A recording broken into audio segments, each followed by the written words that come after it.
Etching a course through southern Idaho and along its western border with Oregon, the Snake River provides a natural route for Union Pacific trains heading to and from the Pacific Northwest.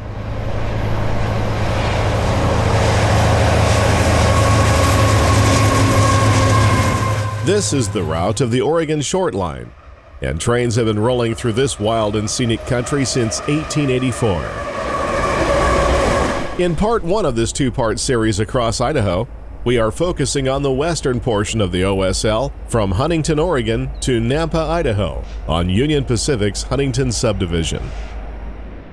Trains wind through the Burnt River Canyon in extreme eastern Oregon and navigate the Idaho side of the Snake River in the southern reaches of Hell's Canyon. Then sprint through the lush Treasure Valley.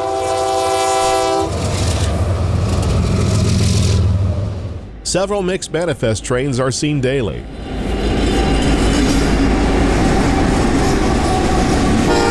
Along with hot Z trains.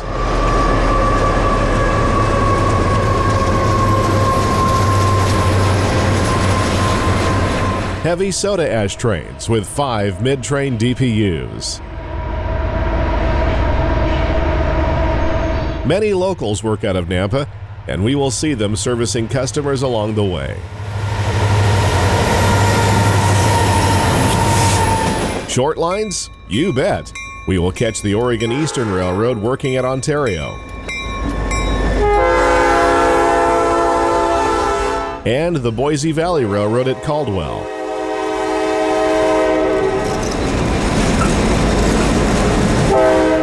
Along with a variety of trains, many historic depots still remain, like this one at Caldwell, and Nampa,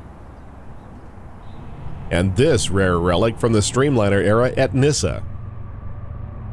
Get ready for an incredible journey along a main line that is often overlooked by rail fans.